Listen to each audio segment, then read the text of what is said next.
Well, some start to our coverage here at the Dan Maskell Tennis Centre. Emily Appleton is through to the women's final tomorrow after a titanic tussle with Faya Christie, and we'll have the second of the women's semi-finals later on this afternoon. We've got some men's action coming up for you shortly, but before that, it is time to ask a rather unusual question. Have you ever heard of the Sultan rule? The what, sorry? The Sultan rule? Nope. No, I don't know what that is. Have you ever heard of the Sultan rule? Over the years there are many Sultan rules, but the one which is kind of taking hold on British tennis is basically going back to the old-fashioned way of scoring, where the players are calling their own lines. Well, the Sultan rule was born of the situation we had, again, COVID restrictions, meaning we have got no ball boys, we've got no line judges. And so ultimately our tournament referee, Sultan Ganji, created the Sultan rule. I would say the majority of these players haven't called their own lines for a long time. Yeah, it's tricky, especially when you're trying to concentrate on hitting your own shots. The umpires are still there if one of us makes a clear mistake.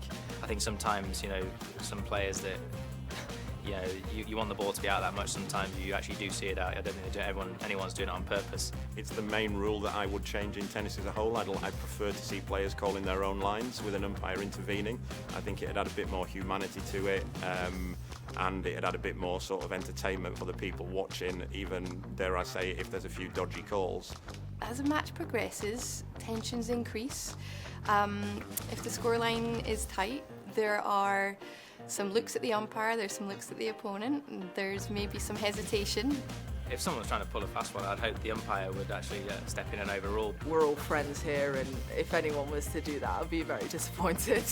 You got cameras on there, so you don't want to put any nasty calls out there. Take it as a compliment. If they're trying to, cheat you out of a point, then maybe they're scared. So that's the way I try to look at it.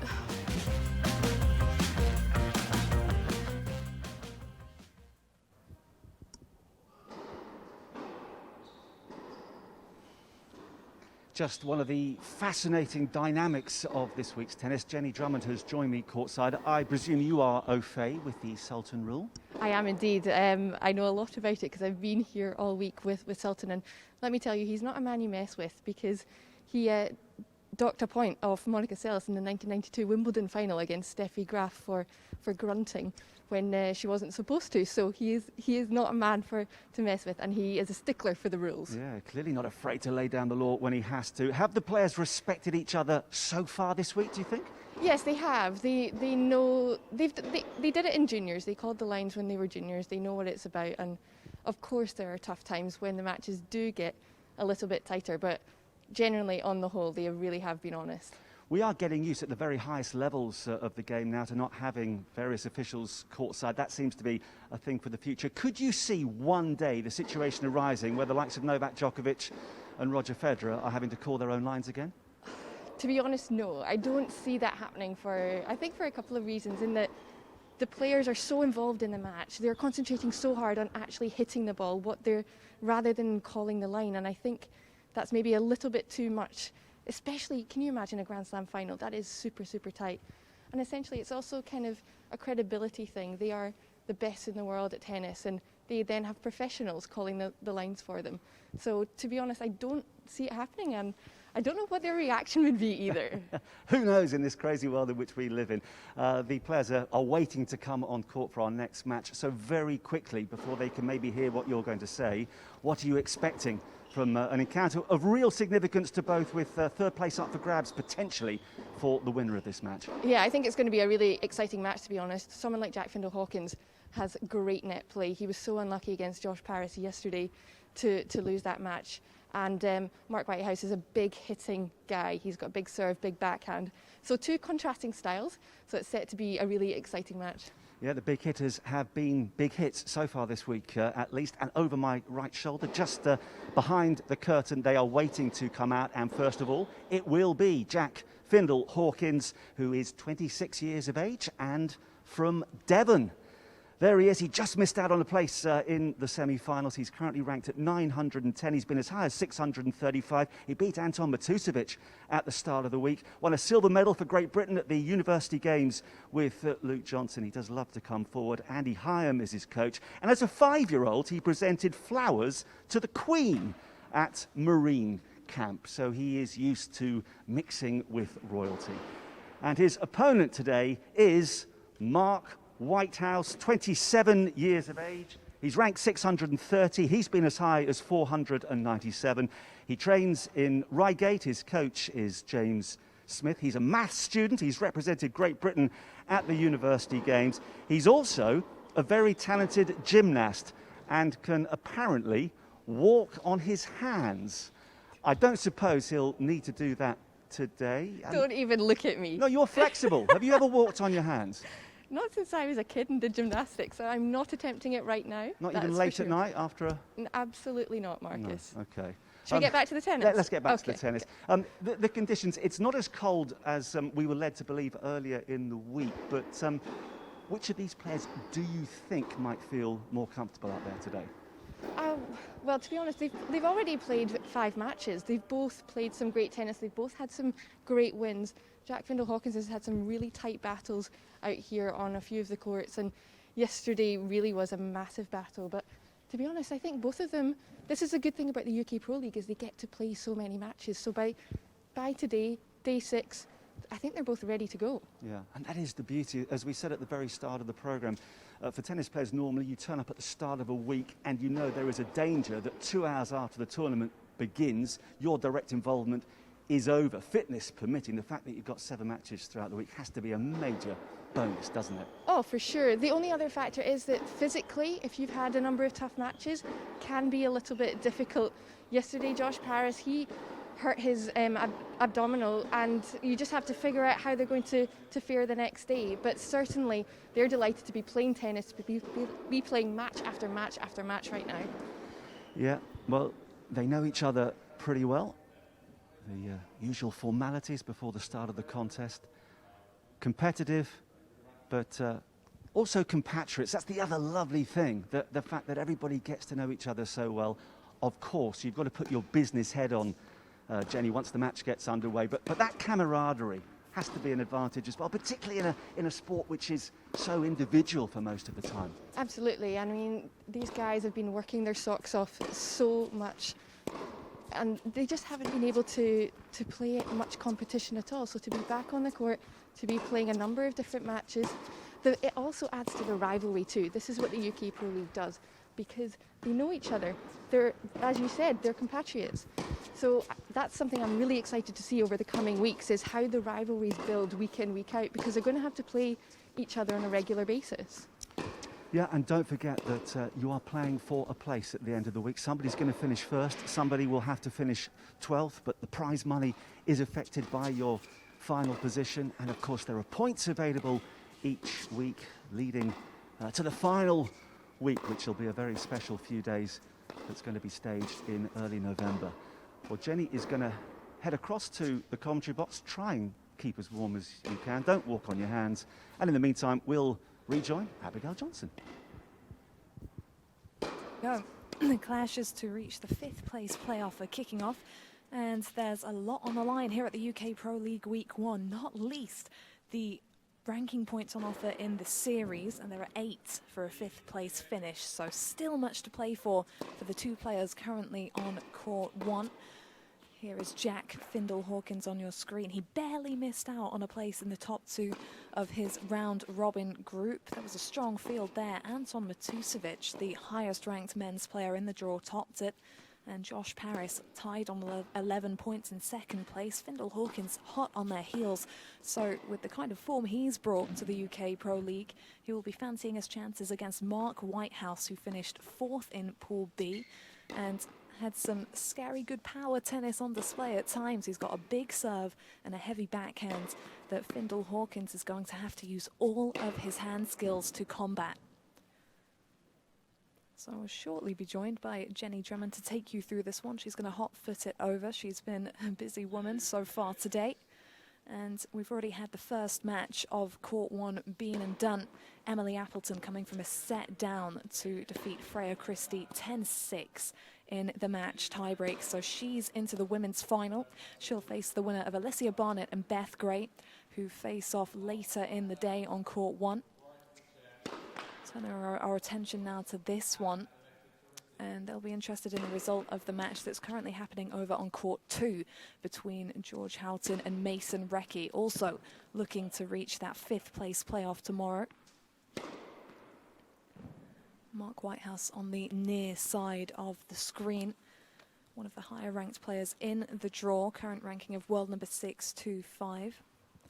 And his first deep run at pro level was a semi-final showing at Loughborough at the Futures event here. So he is familiar to success at this particular venue.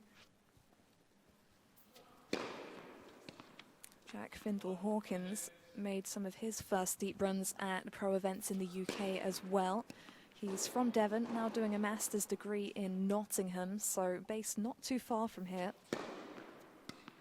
And we've been thoroughly enjoying the play that he's put on display at the tournament so far. He went and did the college tennis route over in America, played for the North Florida Ospreys, did the full 4 years there, finished his senior year in 2017. And similarly, Mark Whitehouse played tennis whilst at university, reaching #1 in the uni tennis rankings here in the UK. He studied maths at the Imperial College London. And he'll have been doing the maths during this week and working out what he needs to do to finish in as high a place as possible. Ranking points and prize money on the line here at the UK Pro League. And I'm joined now by Jenny Drummond. Have you caught your breath, Jenny? Just about. I was doing a couple of deep breaths there. Yeah, it was a bit of a sprint from courtside, but yeah, great to be doing this match. Absolutely. It could be, I was just mentioning, a very interesting clash of styles, because you've got Jack Findle-Hawkins, who can just cover everything at that net and throw every single angle and touch and feel that you can think of, and Mark Whitehouse that plays a big, powerful game that a number of the very top players have been struggling with this week and spoken about the heaviness of the backhand. How do you see this one playing out? Yeah, it's a really interesting matchup on paper, that's for sure. We've seen Findle-Hawkins and his delightful game this week so far. He's so crafty at the net, and his composure too. He's been really relaxed. He doesn't look phased when he's down. He very much sticks in the present. He was pretty gutted to have lost yesterday against Josh Paris, but he just comes back the next day. He's an absolute fighter. And then you've got Mark Whitehouse too, who hits such a big ball. And I think a lot of today is going to be about first serve percentage, because Mark Whitehouse needs that serve to be on top form today if he is to come out on top against Jack Findle-Hawkins. And equally, Findle-Hawkins needs to be super accurate with his serving. Otherwise, Whitehouse is just going to step in and take on the return of serve. Yeah, he definitely wants to find roads up to that forecourt as Jack Findle-Hawkins. And it is Findle-Hawkins stepping up to serve and get this match underway.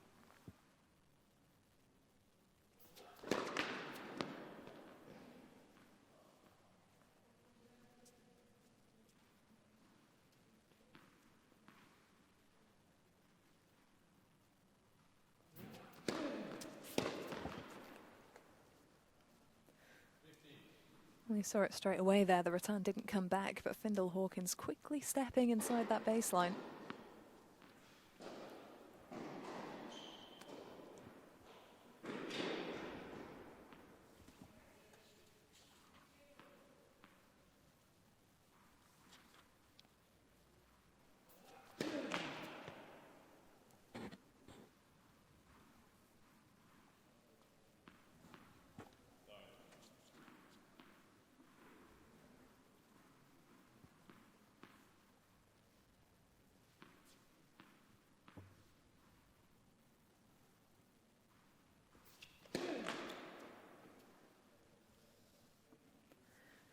Findle-Hawkins does hold the record of being the only player this week to have beaten the top-ranked male player, Anton Matusevic. What did you think of his performance there? Oh, he was pretty solid. He was actually a breakdown in the opening set, and it was Matusevic who served for that set.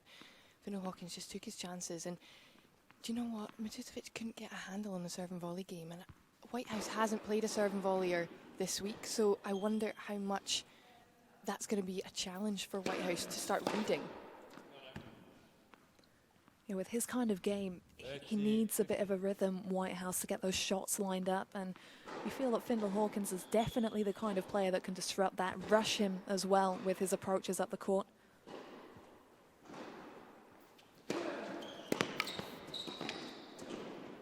That's exactly the type of touch that we were been speaking about, Abigail.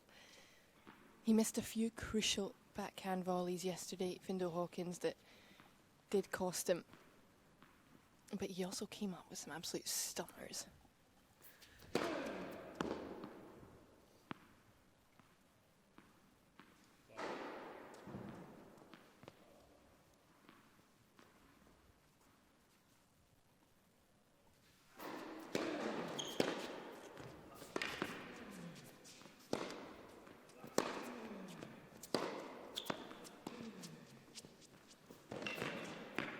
Yeah, he's going to move him around.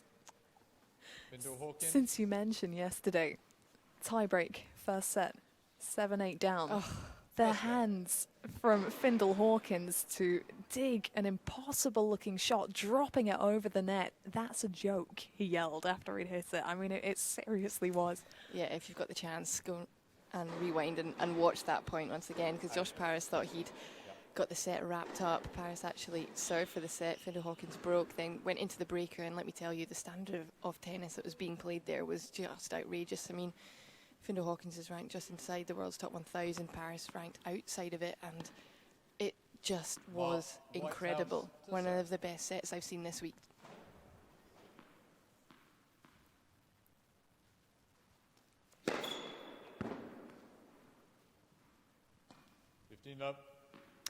And yet, Findle-Hawkins still losing that match despite the way he played under pressure in the opening set.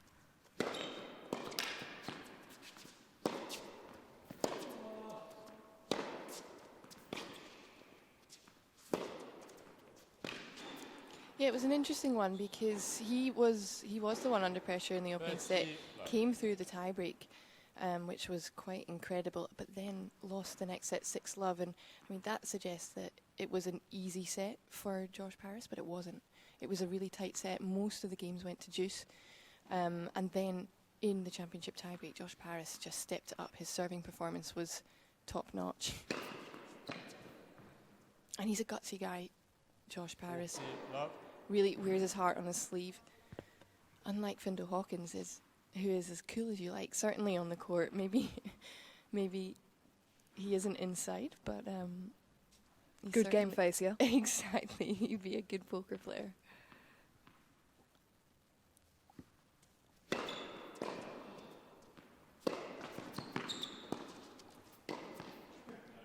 He touched that one behind his back. Well, he came up with an absolute awesome tweener yesterday as well. So he does like a bit of a trick shot. We know he's got great hands, great reactions. Kyrgios-esque. But really, Whitehouse should have done better there. Probably distracted. Don't really expect that, do you?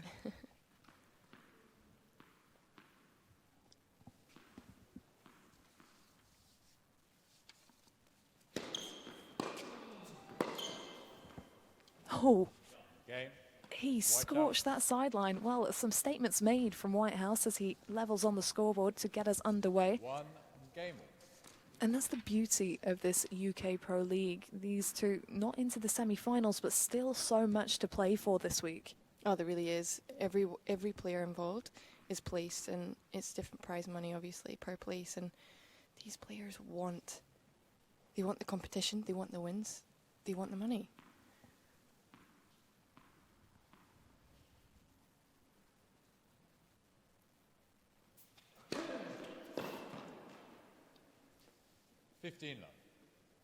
Yeah, with these two, you were mentioning before, the rankings are quite a way down, but both of them having been at college, they weren't competing on the international circuit, so there wasn't for a while that chance to increase their ranking. Now we've got the pandemic and traveling is a little bit more difficult, so that makes this kind of event even more important.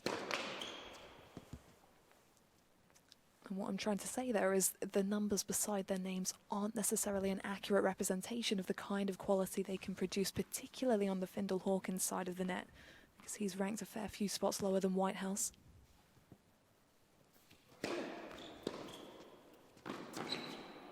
Yeah, I mean, you even just have to look at some of the other players involved as well. Someone like Dan Cox. I mean, technically, Mark Whitehouse is the highest ranked player in his pool, but didn't come through on top because he played someone like Dan Cox, who isn't actually ranked right now, but has been inside the top 300 in the world. And there is some really fantastic tennis being played here.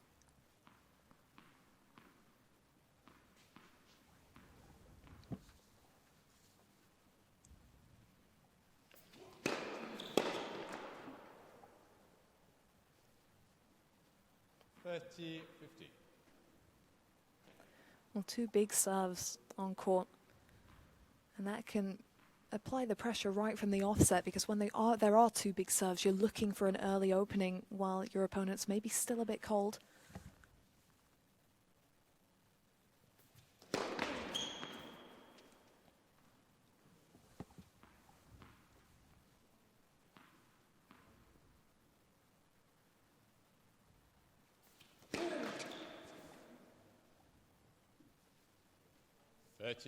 And we've seen a couple of them already from Findle-Hawkins. Second double.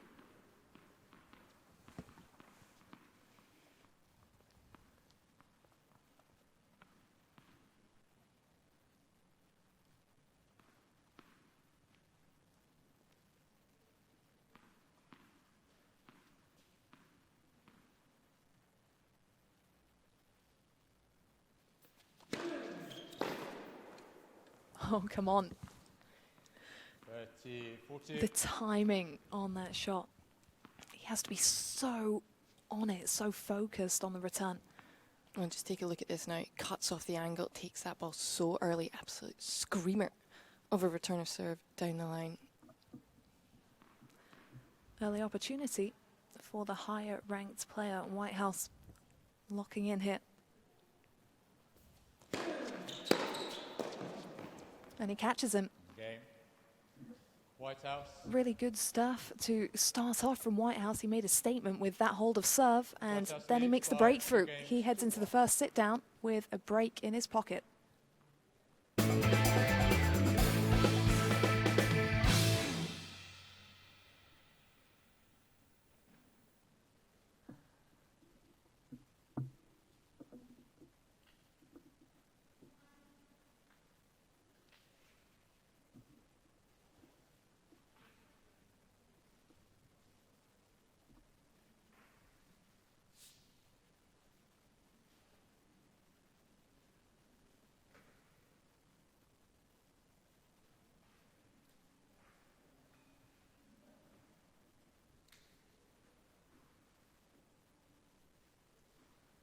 Time.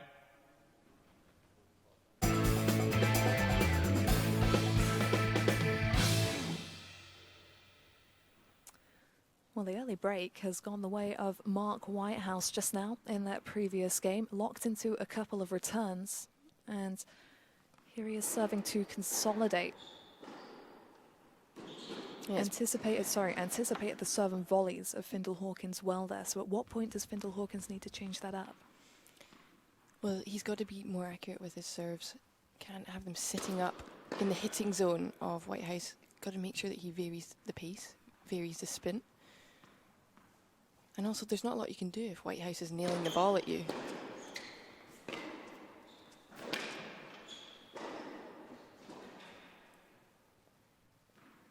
But also, Findle-Hawkins isn't really going to want to get into long rally exchanges with Whitehouse, because the power that this man can generate is so huge.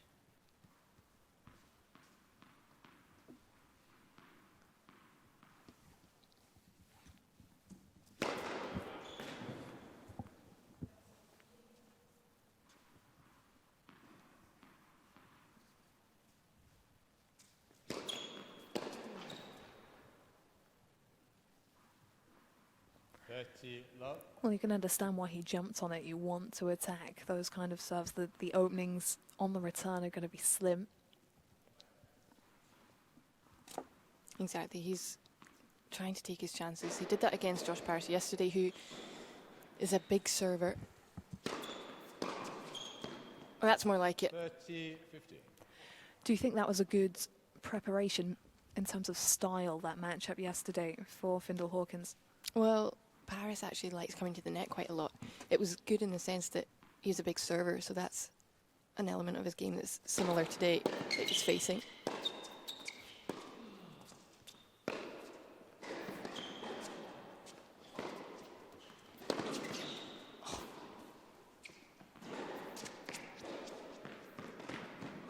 Oh, that back behind forehand was special, and the dropper didn't need to be so close to the net because he already had Whitehouse on a string. Well, that's exactly the type of play Findle-Hawkins is going to do in this match. Try and push Whitehouse back when he is in a rally, and then come up with a drop shot, sneak in after, and see what you can do at the net.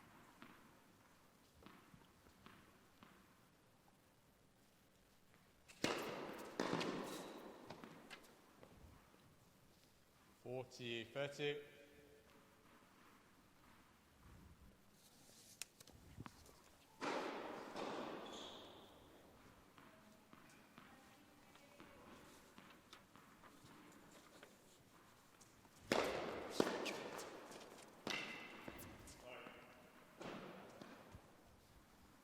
Use.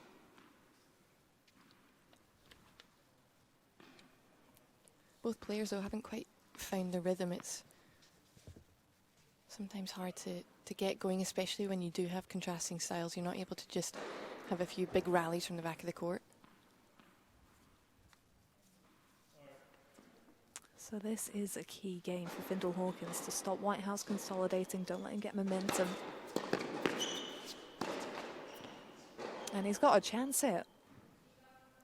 Advantage Findle-Hawkins. Just snatched at that forehand, did Whitehouse. Didn't get enough elevation over the high part of the net, and Findle-Hawkins with a little opportunity here.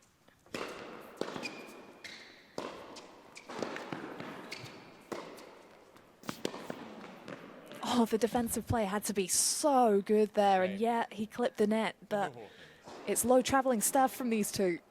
That is quite a ridiculous passing shot here from Findle-Hawkins. Great retrieving on the squash shot, flattened out so much. Look where he hits that. Almost behind him, about 3 feet behind the court. What a break of serve there. The solidness of some of the one-handed backhands this week has been quite unreal. Like, a lot of people will see that as a weaker shot, but not here at the UK Pro League.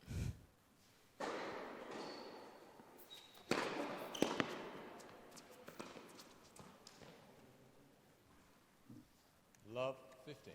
It doesn't have to be that good. The drop shot's going to come out a lot today, that's for sure, from the Findle-Hawkins racket.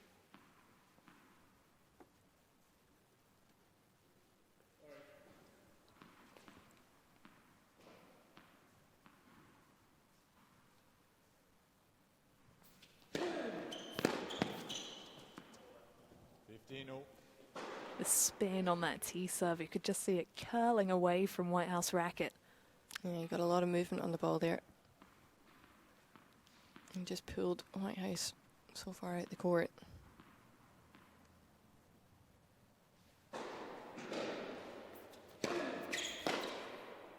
And that's what makes a big serve. It's not just banging them in, it's the kind of variation that you can put on them.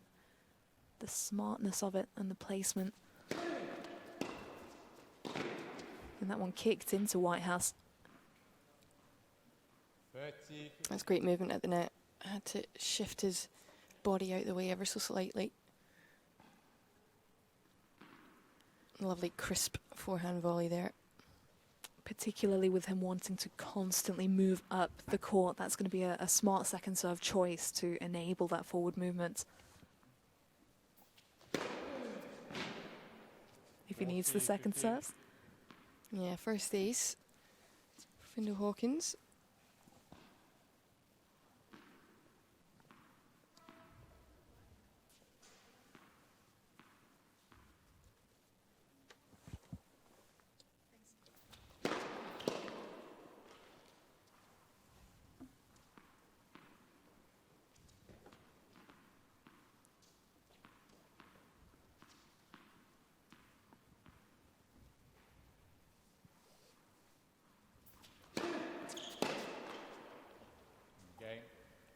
There it is. Findle-Hawkins. Gets his nose out in front, and he does lead heading into the sit-down. 3-2 to Findle-Hawkins.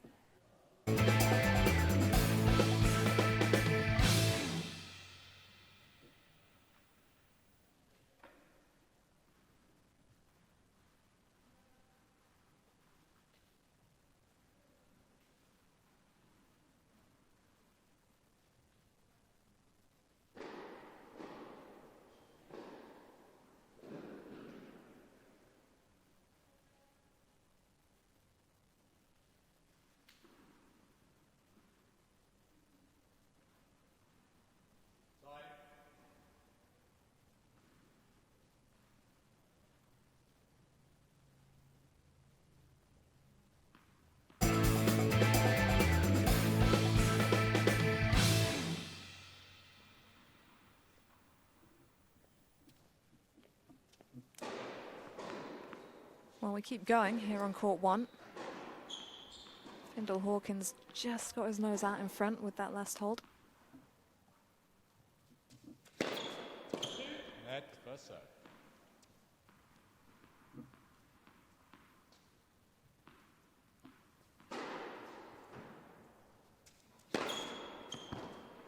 Love. That's an absolute rocket. Findle-Hawkins having a quick look at the line, of course. The players calling their own lines.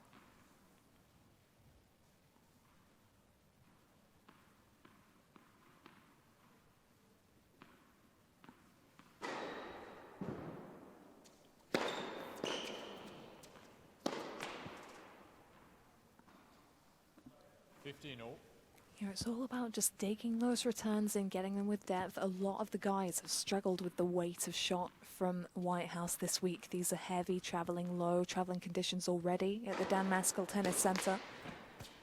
And for some of them, it has just been a case of trying to get in his head, just throw his rhythm slightly.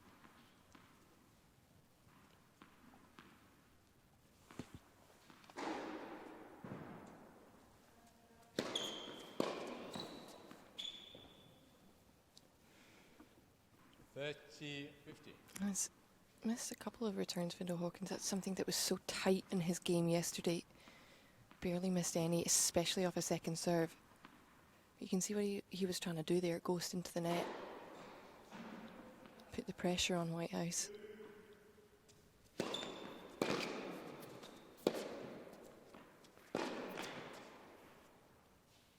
Just got to wonder how the body is today for Findle-Hawkins. It was a really physical match yesterday. And a 6th match in a row.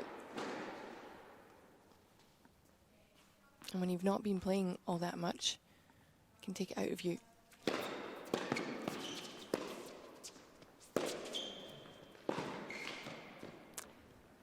Making a point of hitting into the forehand there, Findle-Hawkins. I just wonder, from your perspective, do you think there's a particular wing for Whitehouse to aim for when he's going for Findle-Hawkins?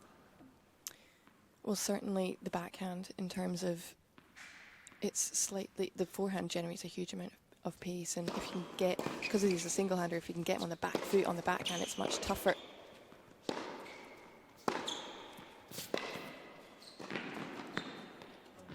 That timing was brutally on point, but the volley just pressed long. His hands on his hips there. It's about as agitated as you're going to see him. Yeah, that was an unfortunate miss for Findle-Hawkins. He just didn't quite steady himself, racket face a little bit too open. And I wonder the adjustments he's made from yesterday, because he did net a few backhand volleys. If he just overcompensated a little bit there.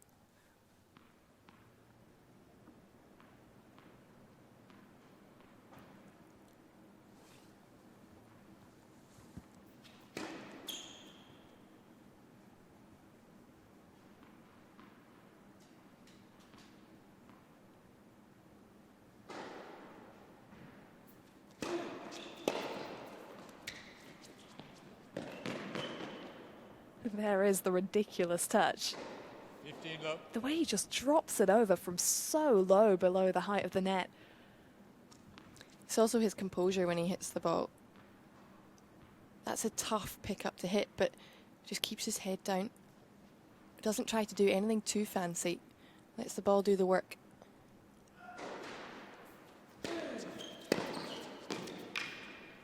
But that's a smart return. Sharp, quick. 15. Yeah, we were wondering yesterday who was watching the Findle-Hawkins match, because Josh Paris returned so well. He hit so many returns down the middle to the feet of Findle-Hawkins, causing him a lot of trouble. That's something I wonder if Whitehouse has picked up or not.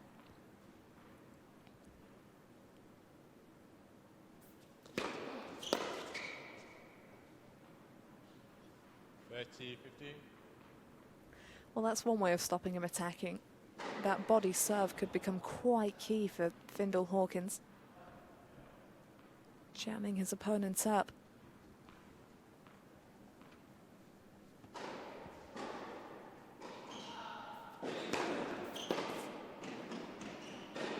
But they can mix it up too, and that's just the element of unpredictability that's going to make Whitehouse a little bit less confident, potentially, on the return.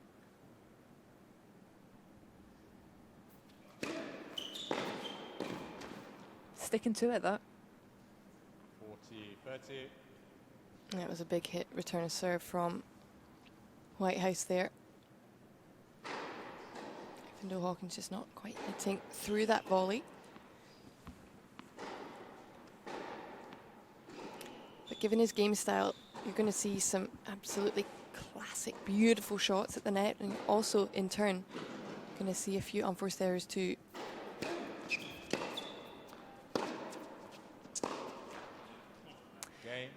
He stays out in front, keeps a hold on his lead. It was the early break for Mark Whitehouse, but Findle-Hawkins broke straight back, and now he's looking steady.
So it's Mark Whitehouse playing catch-up here as we go with serve.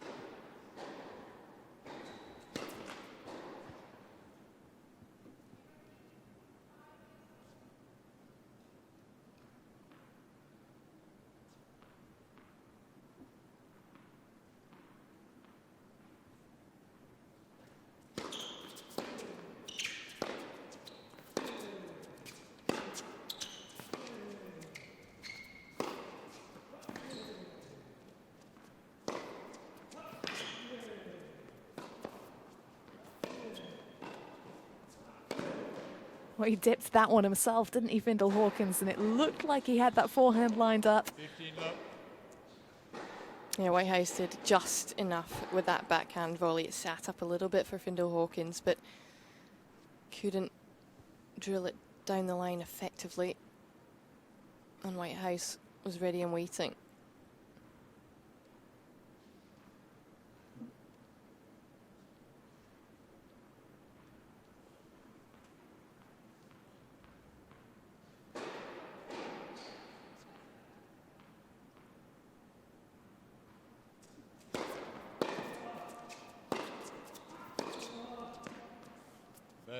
Love.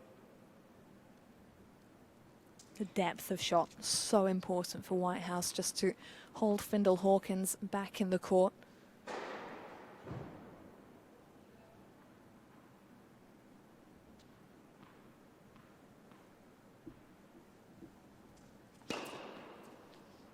40 love. That's a nice change up from Whitehouse. You normally take a bit of pace off the ball when you go for the wide serve, but he still had a lot of miles per hour on that one.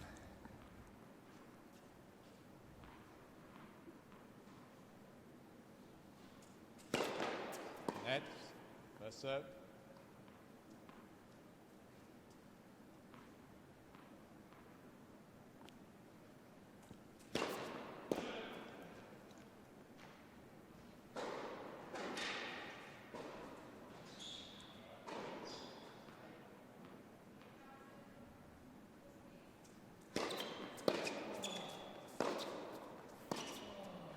Oh, took that return from on top of the baseline, and look at the follow-up. 40-50.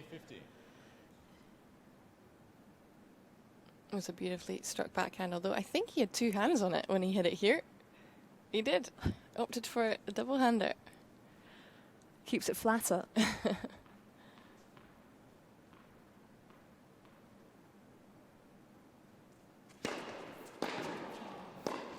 Why not swing? Absolutely. 40 love down. Just ripped after that first point. And now has a little bit of momentum going in this game.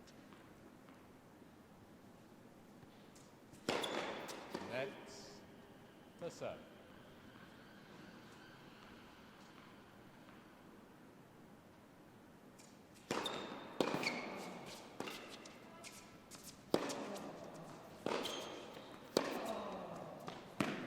Well then, what a pickup. How early did he take that? He was standing so far inside the baseline. It was almost like a half volley when he hit it. Used the pace from Whitehouse, really sensible tactic. Didn't try and overhit, and has got himself back in this game.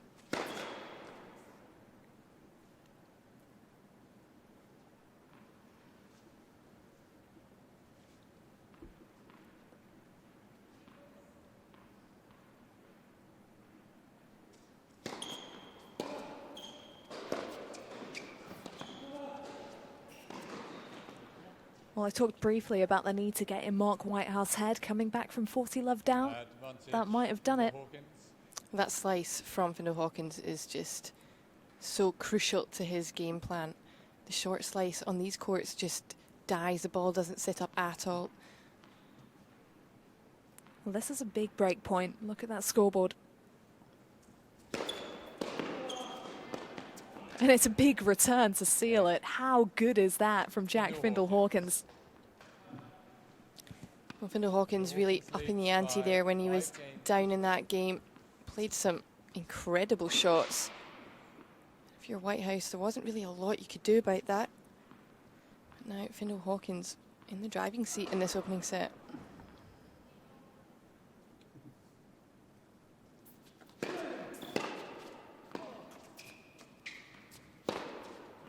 He falls to it again, a little flick from Findle-Hawkins. 15 love. And just some pace taken off that pickup from Findle-Hawkins, meaning Whitehouse had to generate. He would have been tempted to press.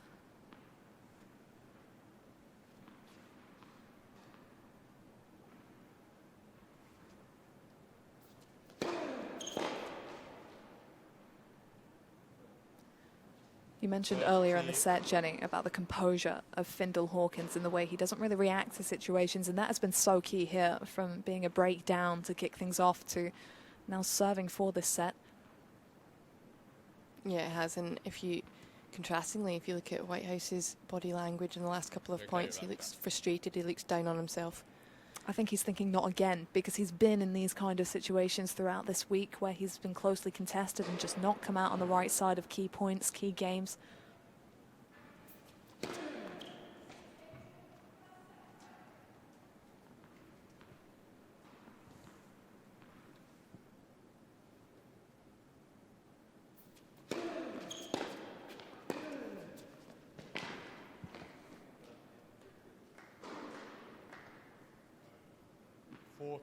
Love. Keeps imposing himself, and here is the triple set points.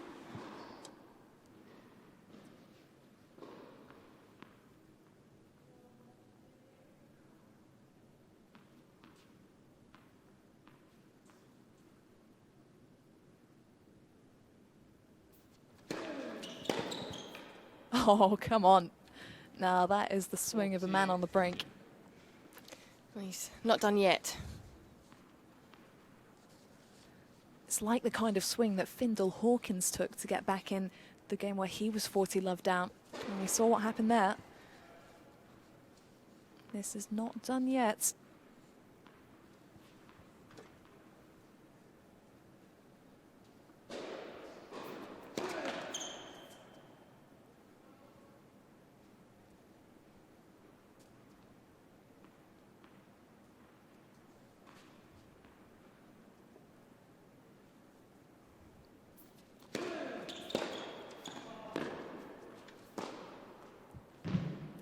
He's coming back. Yeah, a couple of really solid points from Whitehouse here. And really took on that second serve. It was a difficult pick-up for Findle-Hawkins, but Whitehouse all over.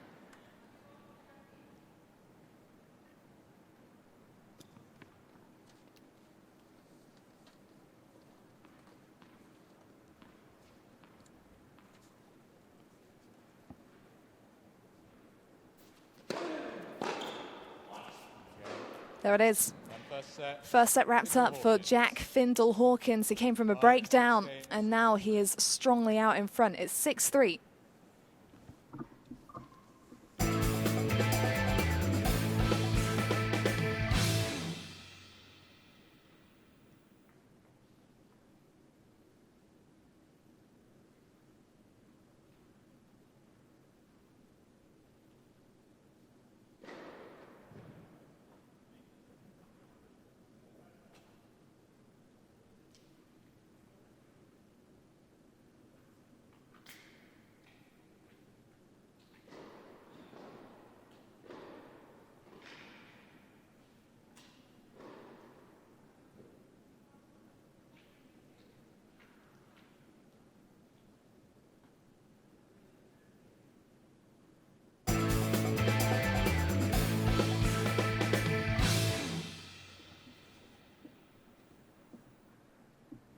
So a strong finish to that opening set for Jack Findle-Hawkins. He was 40 love down in the return game, took a swing at a return, got himself back in, launched in impressive fashion, and then just managed to seal that final game.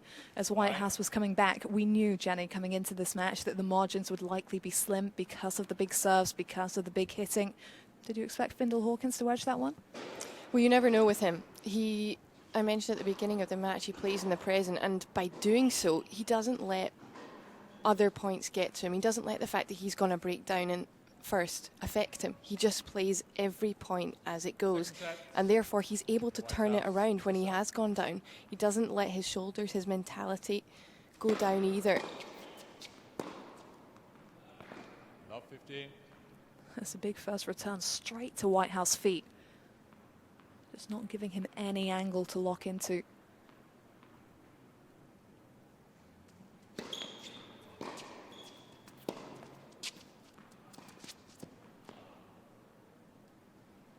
And to be honest, I'm surprised we didn't see more drop shots in that opening set. He loves to hit them. But a bit hit and miss yesterday, were they, against Paris? A few, but the majority of them were pretty successful. And to be fair to Paris, he hit some crackers as well. But this is interesting because yesterday in Findle-Hawkins' match in the opening game of the second set, he just fought so hard to win the first set in that tie break, and then he lost the second set 6-love.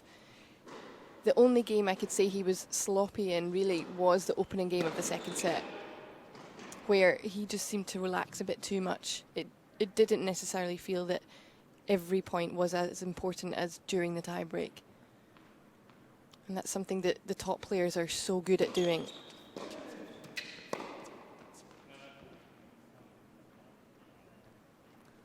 You're just scooping that long.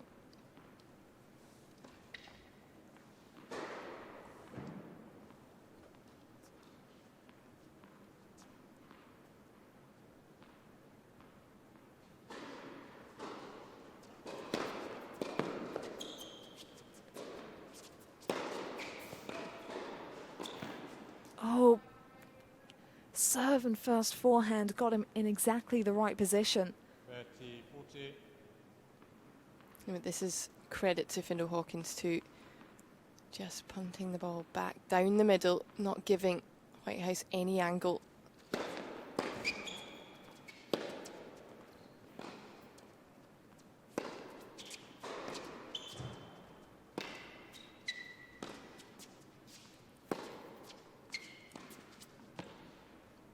Just pulled out. He works out from the previous point that slice has a nasty spin on it that Whitehouse wasn't quite able to handle, but Whitehouse stepping up to the mark there. Yeah, he just thought he'd chuck in a number of slice backhands to see what Whitehouse could come up with there.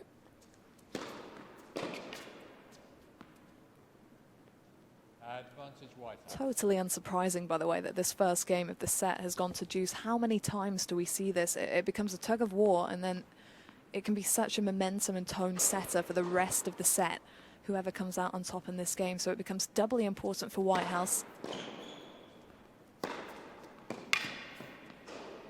And he bags it with some supreme hitting.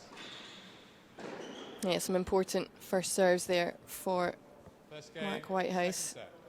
And to be fair to him, he's hit 80% of first serves so far in this match. That was something that we said coming into it would be absolutely crucial. And there are the numbers of the opening set. There wasn't too much in it at all, but it was really Findle-Hawkins who just took his opportunities. Whitehouse off to the early lead. But interestingly, Whitehouse only winning 45% of his first service points. So that just shows that despite getting so many first serves in, Findle-Hawkins is getting a racket to those serves.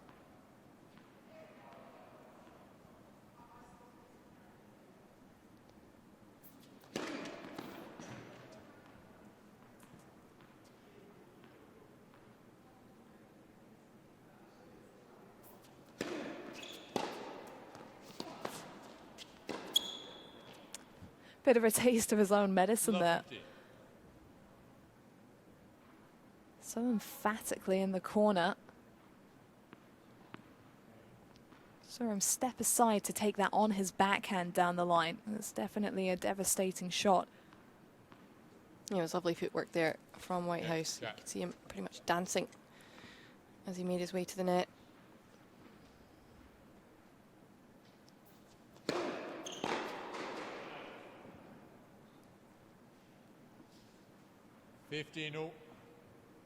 Worth taking a swing at that one. Wasn't the percentage play, but that would have been killer if it went in. As with that, but you know, when they start to pile up, that's when it starts to become an issue. One here and there, oh, you were all right, but at the beginning of this set as well, having just broken Findle-Hawkins' momentum, maybe he needs to just tone it down slightly.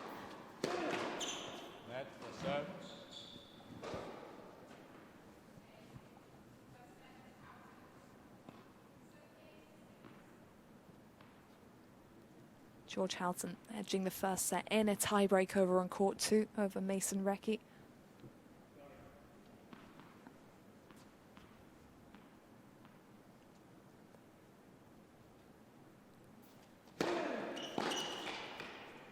Will be the winner of that match facing the winner of this. Is that a third return missed in a row? Yeah, at this point, Whitehouse just has to take a little look at his game plan and play with a little bit more margin for error. He's going for broke too often.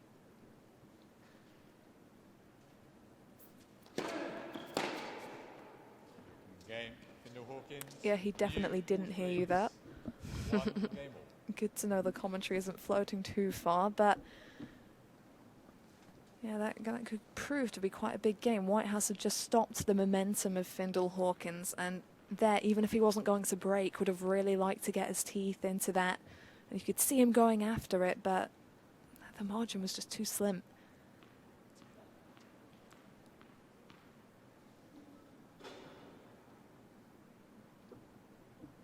still with the opportunity to just keep out in front.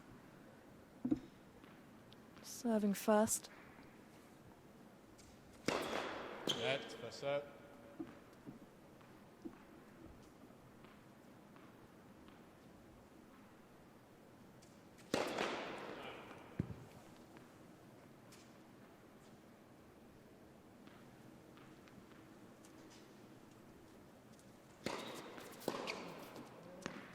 Love.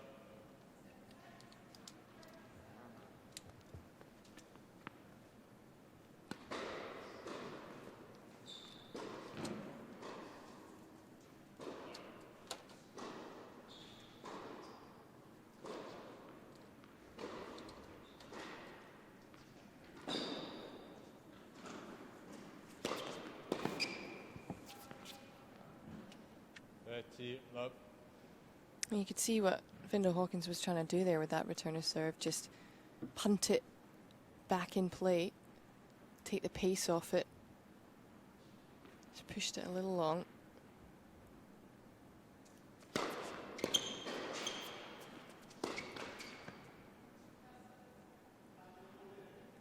You can just sense the agitation from Whitehouse side of the net a bit more, in contrast to when Findle-Hawkins was a breakdown and he just zoned in, got straight back to business.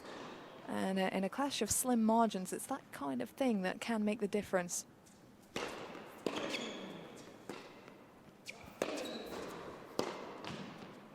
That forehand side for Whitehouse is breaking down a little bit right now, and you can see he's not missing by much. He's pretty much hitting the net tape on every one, but has to make that adjustment, because right now he's letting Findle-Hawkins in his service games.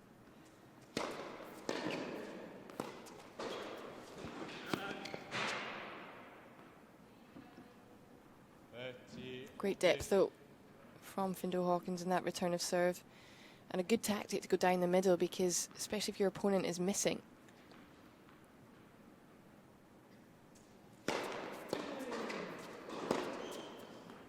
And he lifts it long, leaned back on that forehand.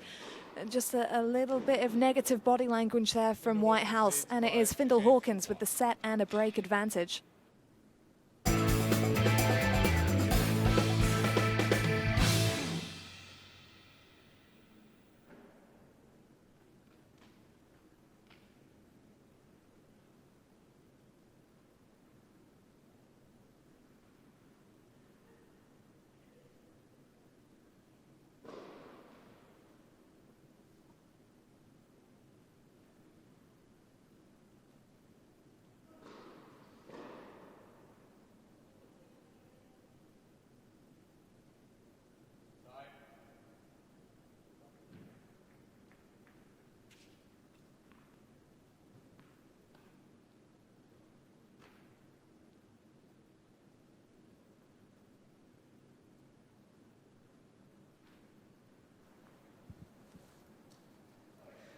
Not looking quite so rosy for Mark Whitehouse now. It was he that got the early break in this match, but Jack Findle-Hawkins went on a bit of a streak to close the opener and has maintained his composure in this second set. He's serving to consolidate.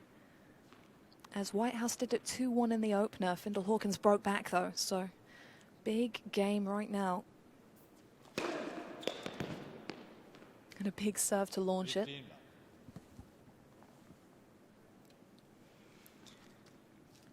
Yeah, Jack Findle-Hawkins really wants to hold here, extend his lead, just turn the screw a bit, especially when Whitehouse is chucking in a number of unforced errors. Net for serve.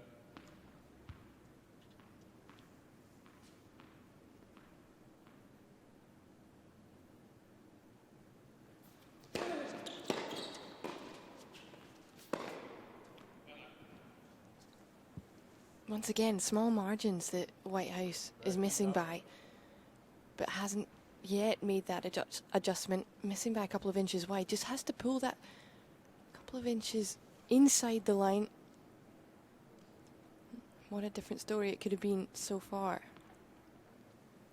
It's been small margins for both players throughout the tournament. Whitehouse in 2 of his 3 losses in the group stage, losing in a match tiebreak. Findle-Hawkins, all 3 of his losses came in a match tiebreak.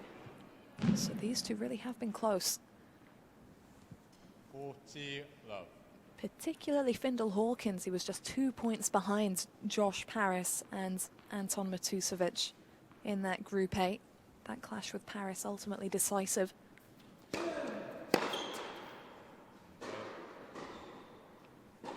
Hawkins. Well, that's a statement consolidation to love. Unflinching. By 3 games to 1. Whitehouse needs to change it up quickly. He needs to start making some more balls. He needs to ask a few questions of Findle-Hawkins and see what the man from Devon can come up with. At this point, he's not tested him enough.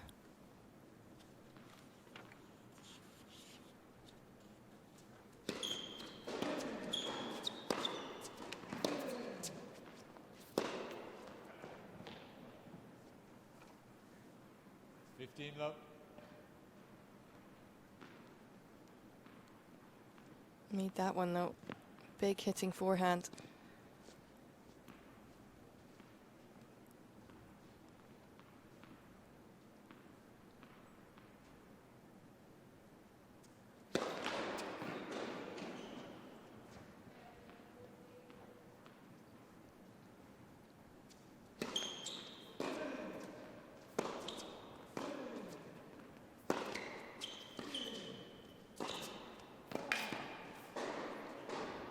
There we go. He should feel a bit better about himself now. 2 points there. The forehand closing it on the first one, and then the forehand setting up those volleys in the second. And that's the wing that he's been feeling uncomfortable on. Yeah, he certainly upped the level there. And knows that he's got to make a few more balls. He's got to make Findle-Hawkins play. That'll give him a bit more confidence. First set.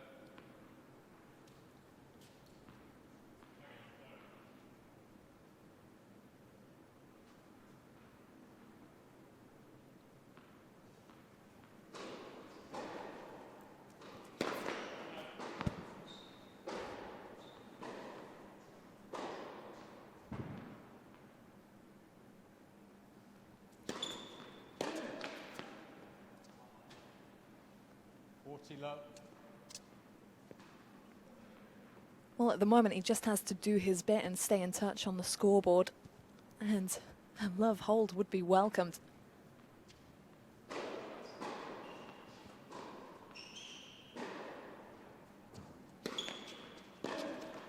Hello there. Game. Whitehouse. Gets it done. Mark Whitehouse staying in touch in this second set. Still trails by a break.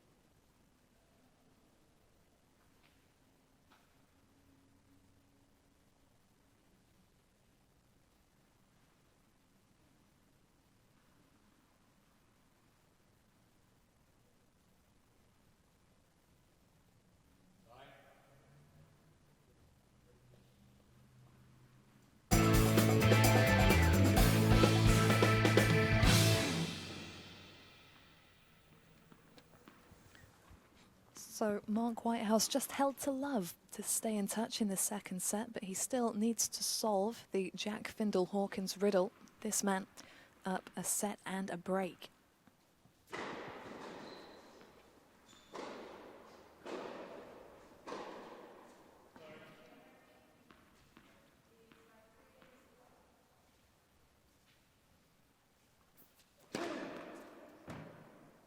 Love.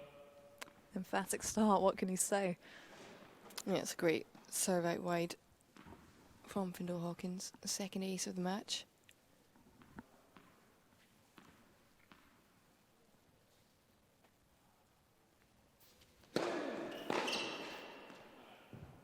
30 love. Players with a huge serve like that, what percentage of their practices, the amount of time it takes, do you think they're dedicating just to that serve? Because without the serve and the return, there's no rest of the game. No, exactly. You got to. So many of the players make sure that it's not just ground strokes they're practicing.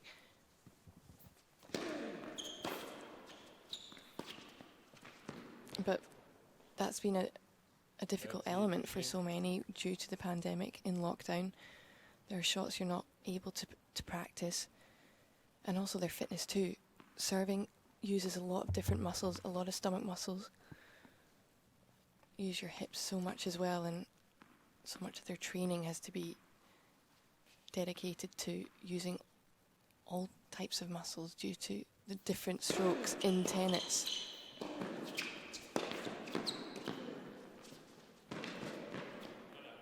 Changed up the height there.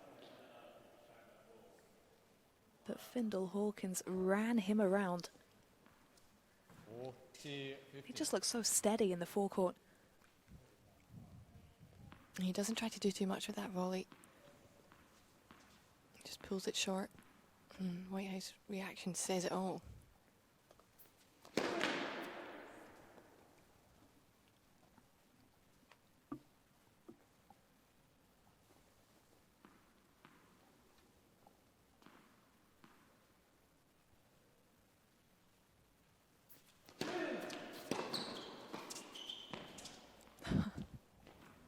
That's just beautifully crafted. It's such great touch. Just feels the ball so well onto the racket. I mean, that's a big hit return of serve from Whitehouse. Look how low he got down to that volley. It's got to be so intimidating facing him because it just looks to come so easy, however much you throw at him. I mean, Whitehouse has landed some big blows, but he doesn't look ruffled, he doesn't look tired.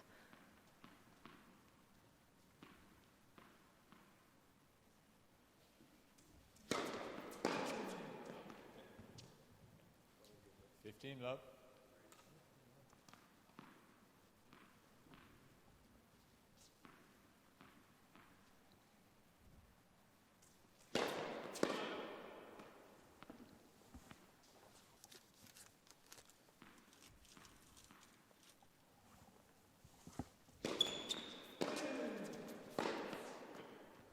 Oh, hello there.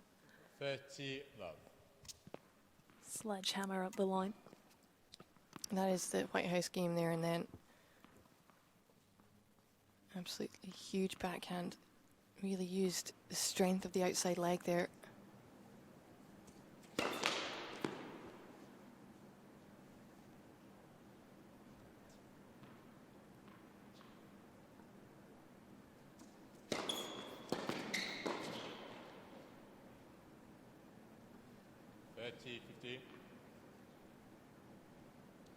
Hey, look, this is what you did to me. How do you like it? Just caught it on the top of the frame there, I think, the volley.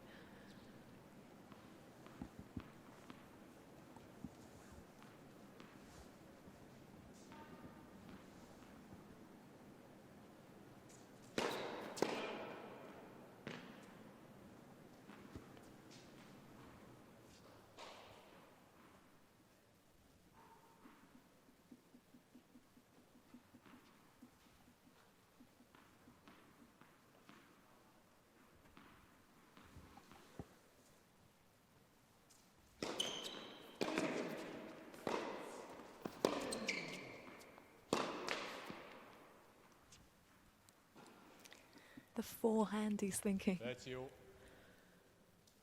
Well, it's just not been his day so far today. Once again, not missing by much, it pretty much hitting the net tape, but needs to give the ball some more height over the net.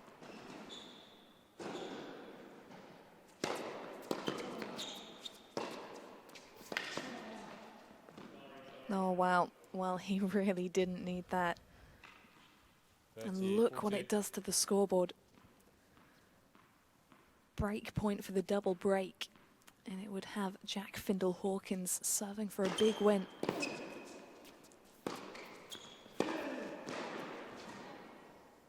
Game. There it is. He has sealed it. Jack Findle-Hawkins has the double break in the second set. And shortly he'll serve for the match.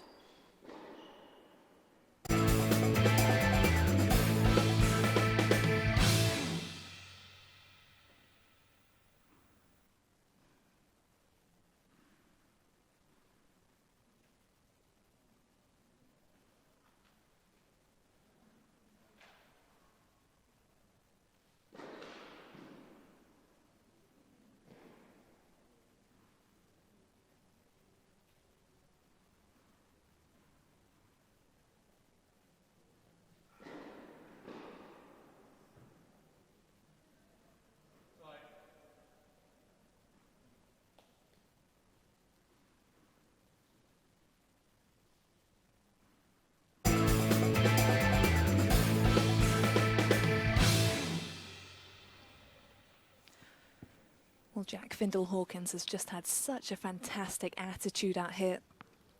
Really on the game. And Mark Whitehouse just hasn't been able to get a rhythm and get the feel on his forehand.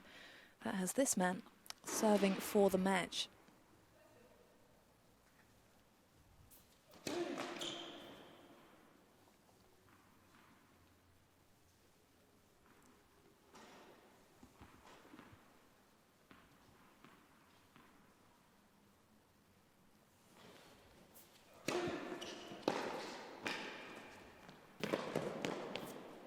He's got the touch, he's got the reach. There's not much he hasn't got right now.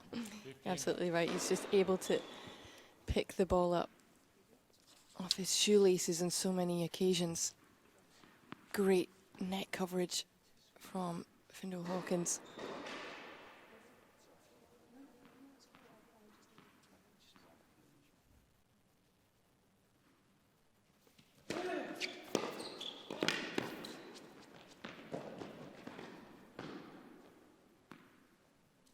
And he's pushed it along, but that would have been very cute indeed.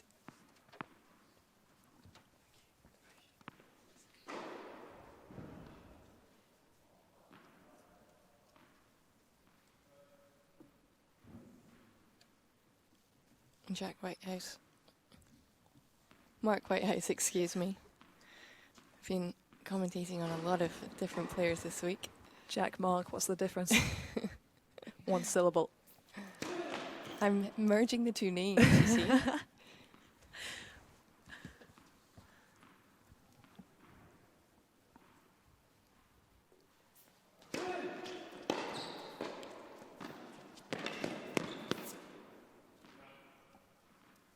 Once again, Findle-Hawkins pulling Whitehouse forwards with the volley, and it's so much tougher to control that ball when you're on the run, trying to steady your pace.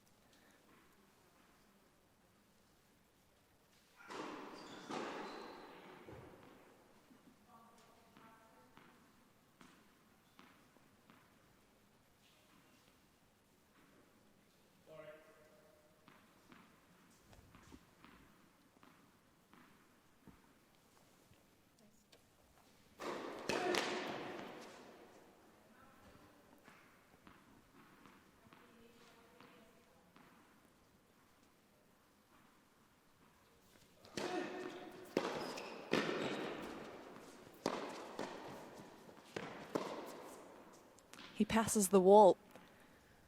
Huge moment to do it. He would have been 2 match points down.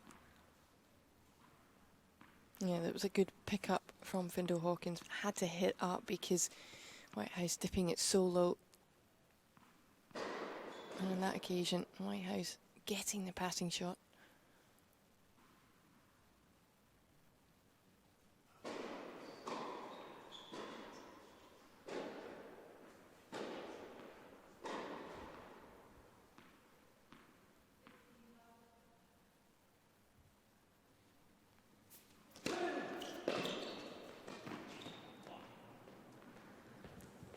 Well, it had to be a volley to set up this match 40, point. 30. He's just so good up at the front.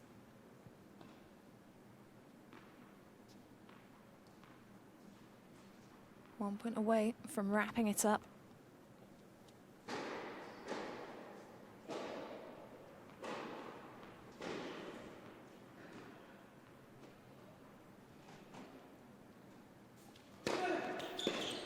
There it is.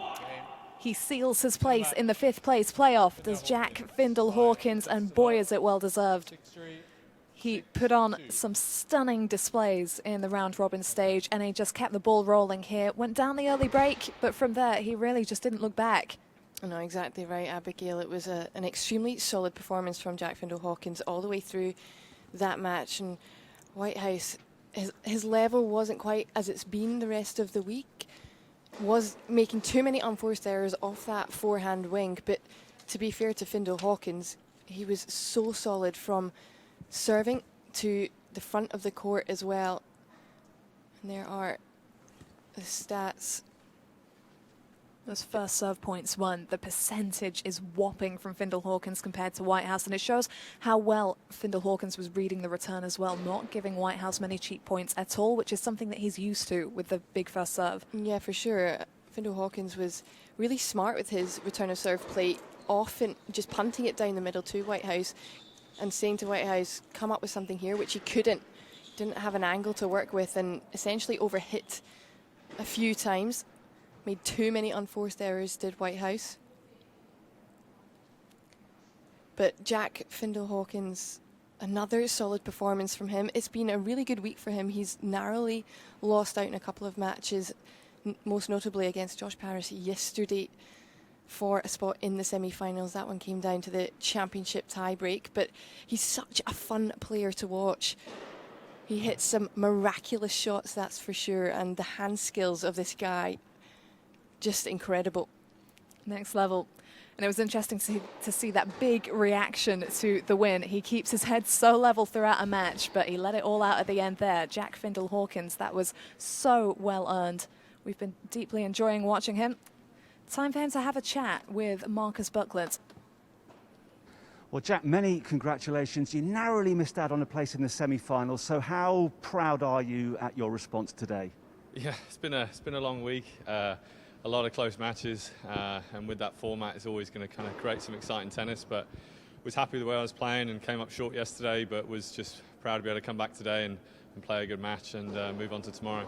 Yeah, in terms of the format, as a player, how much do you enjoy it? It's a great format. I think it's great that it rewards people for kind of battling out in losing 3, which I did a couple of times this week. So for me, it was quite fortunate. But no, I think it makes every match is really interesting. It makes sure that everyone through the round robin is competing and fighting for every set, because it can make the difference come Friday. And in terms of your tennis, what are you pleased with? What are you trying to work on? And what are your long-term ambitions as well? Yeah, I mean, I'd like to play really aggressively, serve and come forward. So that's a big key for me, is keep working on my serve, keep coming forwards and looking to be as aggressive as I can. Been happy though on the defence side, been returning well and extending the points a little longer so I can hang in there and cause a little bit more trouble on the return side, which just gives me that little bit more freedom on the service games. And just purely in physical terms, because you get 7 matches in 1 week, which is unusual, you feeling okay? Feeling a little sore, yeah, for sure. No, feeling physically good. Of course, body's going to hurt a little bit after 6 matches in 6 days, but pumped for tomorrow and excited to be in a high position to finish, so looking forward to it. And of course, we all know that you met the Queen when you were 5. Is she keeping in touch with your tennis career? She hasn't recently, no, but maybe after this weekend, maybe she'll reach out. Yeah, but no, yeah, that was a crazy event 20 years ago. Yeah, well, we'll send a memo to the Palace and see if she can maybe send a representative here tomorrow. Yeah, I'll allow her on that chair there. That's okay. Yeah, with proper COVID restrictions. Well, many congratulations and look forward to seeing you in action again tomorrow. Thank you very much. Appreciate it. So there we are, Jack goes through. If you are just joining us already today, we've seen Emily Appleton book her place in the final tomorrow. She came through an absolute thriller against Freya Christie, who will contest the 3rd place playoff tomorrow. And of course, Jack goes through. He can still finish 5th. Jenny has made very quick progress from our little commentary box around the corner. Jack's piece, he's bounced back really well today, hasn't he? Yes, Jack Findle-Hawkins, what a performance from him once again. He was really solid from his serving performance and of course his volleys as well. He's just a joy to watch at the net. He's like a gazelle at the net. It's beautiful, don't you think? I think so, yeah, I agree. It's a lovely description. And he needs to be as fit as a gazelle and as fit as a fiddle as well, because of the format, which he's enjoying, the players are enjoying. But if you're not fit enough, it's going to find you out, isn't it? Oh, it sure is. I mean, it's so great to have so many matches in a week, but also if you're not used to playing so much, which these players aren't due to the pandemic, they do need to take the time to recover, and their bodies need a little bit of a rest as well. So I'm sure he's going to go off and do some stretching and come back ready and looking for another win tomorrow. Yep, both those players will be back tomorrow. We'll be here again tomorrow as well, but we've got an awful lot of tennis to get through today. First of all, we'll take a short break. When we return, 2 more women will be on court battling for places and points.